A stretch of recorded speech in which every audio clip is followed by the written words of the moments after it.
हाल ही में 8 फरवरी 2023 को दिल्ली एनसीआर के लीडिंग अस्पतालों में शामिल मैक्स सुपर स्पेशलिस्ट अस्पताल वैशाली में किडनी के एक पेशेंट का सफल इलाज किया गया। 43 वर्षीय रिटायर्ड पुलिस अफसर अंतिम स्टेज की किडनी की बीमारी से जूझ रहे थे। इनकी जान बचाने के लिए ऑर्थोट्रोपिक किडनी ट्रांसप्लांट सर्जरी की गई है। अपनी तरह ही देश की पहली सर्जरी है। इस सफल सर्जरी को मैक्स अस्पताल के डॉक्टर अनंत कुमार के नेतृत्व में किया गया।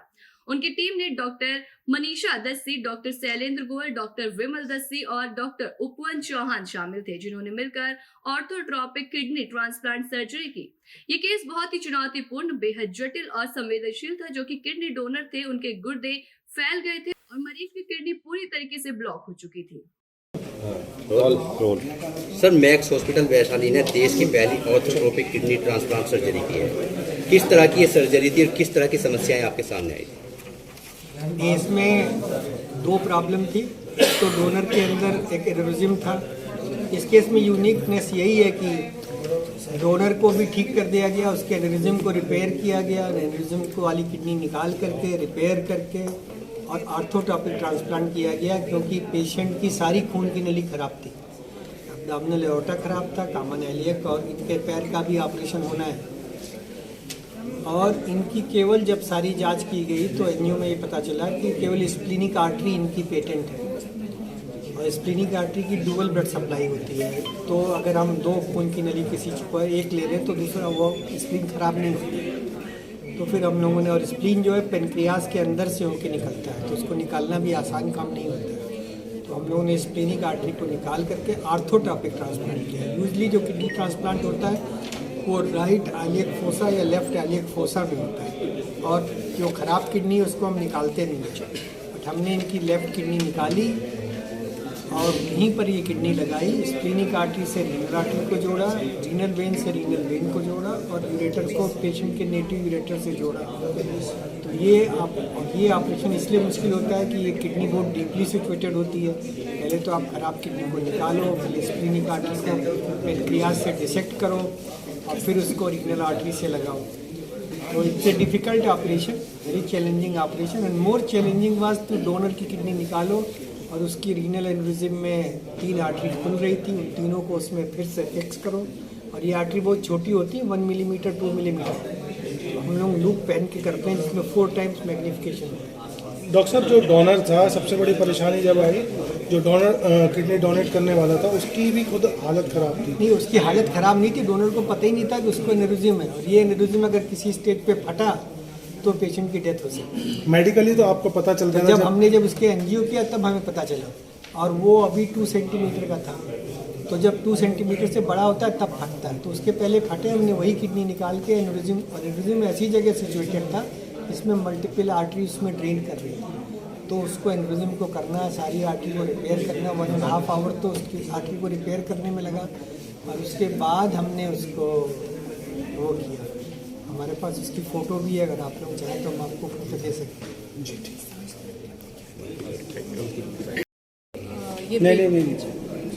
यस मैम, किडनी ट्रांसप्लांट से पहले पेशेंट को क्या सिम्टम्स थे, क्या प्रॉब्लम थी, और अब जैसे वो ट्रांसप्लांट हो गया उसके बाद उसकी लाइफ किस तरह की रहेगी? ट्रांसप्लांट से पहले ये पेशेंट हफ्ते में 3 बार डायलिसिस कराने जाता था।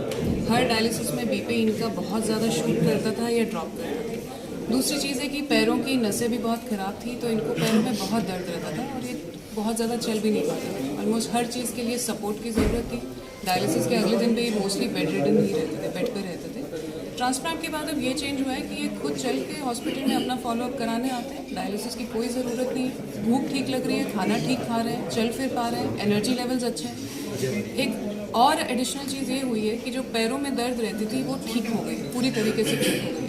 तो ट्रांसप्लांट के बाद ये लाइफ इनके लिए काफ़ी बेटर है पहले के हिसाब से। इस तरीके की बीमारी जो हो जाती है, किडनी खराब हो जाती है, वो किस कारण से होती है? किसी आम जनता के लिए मैसेज? तो सबसे इम्पॉर्टेंट, सबसे आम कारण तो हाई ब्लड प्रेशर और शुगर है। हालांकि इनको हाई ब्लड प्रेशर था, शुगर नहीं थी, लेकिन इनके केस में एक और कारण था सिगरेट स्मोकिंग। सिगरेट स्मोकिंग खुद भी किडनी खराब करती है, तो इसकी वजह से किडनी तो खराब हुई, इसके अलावा पूरी खून की नसें भी खराब हो गई। और अन्य कारण है पेशाब में अगर इन्फेक्शन हो रहे हो, पेन किलर्स बहुत ज़्यादा अगर लोग खाते हो, उनसे बहुत ज़्यादा किडनी की बीमारियाँ हो सकती हैं। और कई बार क्या होता है, जेनेटिक बीमारियाँ होती हैं जो आमतौर पे बच्चों के टाइम पे हमें पता चलती हैं। तो ये किडनी बीमारी के आम कारण है। इनके केस में हाई ब्लड प्रेशर और सिगरेट स्मोकिंग ने अपना रंग दिखाया। मैम अपना परिचय दीजिए। मैं डॉक्टर मनीषा दासी हूँ। मैं मैक्स हॉस्पिटल वैशाली में नेफ्रोलॉजिस्ट और रीनल ट्रांसप्लांट फिजिशियन हूँ। यहाँ पे मैं 2015 से काम कर रही हूँ और इसके अलावा मैंने अपनी training army hospital research and reference से की। Thank you. ये नहीं यस मैम किडनी ट्रांसप्लांट से पहले पेशेंट को क्या सिम्टम्स थे, क्या प्रॉब्लम थी, और अब जैसे वो ट्रांसप्लांट हो गया उसके बाद उसकी लाइफ किस तरह की रहेगी? सो ट्रांसप्लांट से पहले ये पेशेंट हफ्ते में 3 बार डायलिसिस कराने जाते थे। हर डायलिसिस में बीपी इनका बहुत ज़्यादा शूट करता था या ड्रॉप करता था। दूसरी चीज़ है कि पैरों की नसें भी बहुत ख़राब थी, तो इनको पैरों में बहुत दर्द रहता था और ये बहुत ज़्यादा चल भी नहीं पाते थे। ऑलमोस्ट हर चीज़ के लिए सपोर्ट की ज़रूरत थी। डायलिसिस के अगले दिन पे ये मोस्टली बेड रिडन ही रहते थे, बेड पर रहते थे। ट्रांसप्लांट के बाद अब ये चेंज हुआ है कि ये खुद चल के हॉस्पिटल में अपना फॉलोअप कराने आते हैं। डायलिसिस की कोई ज़रूरत नहीं है, भूख ठीक लग रही है, खाना ठीक खा रहे हैं, चल फिर पा रहे हैं, एनर्जी लेवल्स अच्छे हैं। एक और एडिशनल चीज़ ये हुई है कि जो पैरों में दर्द रहती थी वो ठीक हो गई, पूरी तरीके से ठीक हो गई। तो ट्रांसप्लांट के बाद ये लाइफ इनके लिए काफ़ी बेटर है पहले के हिसाब से। इस तरीके की बीमारी जो हो जाती है, किडनी खराब हो जाती है, वो किस कारण से होती है, किसी आम जनता के लिए मैसेज? तो सबसे इम्पॉर्टेंट, सबसे आम कारण तो हाई ब्लड प्रेशर और शुगर है। हालांकि इनको हाई ब्लड प्रेशर था, शुगर नहीं थी, लेकिन इनके केस में एक और कारण था सिगरेट स्मोकिंग। सिगरेट स्मोकिंग खुद भी किडनी खराब करती है, इसकी वजह से किडनी तो खराब हुई, इसके अलावा पूरी खून की नसें भी खराब हो गई। और अन्य कारण है पेशाब में अगर इन्फेक्शन हो रहे हो, पेन किलर्स बहुत ज़्यादा अगर लोग खाते हो, उनसे बहुत ज़्यादा किडनी की बीमारियाँ हो सकती हैं। और कई बार क्या होता है, जेनेटिक बीमारियां होती हैं जो आमतौर पे बच्चों के टाइम पे हमें पता चलती हैं। तो ये किडनी बीमारी के आम कारण है। इनके केस में हाई ब्लड प्रेशर और सिगरेट स्मोकिंग ने अपना रंग दिखाया। मैम अपना परिचय दीजिए। मैं डॉक्टर मनीषा दासी हूँ। मैं मैक्स हॉस्पिटल वैशाली में नेफ्रोलॉजिस्ट और रीनल ट्रांसप्लांट फिजिशियन हूँ।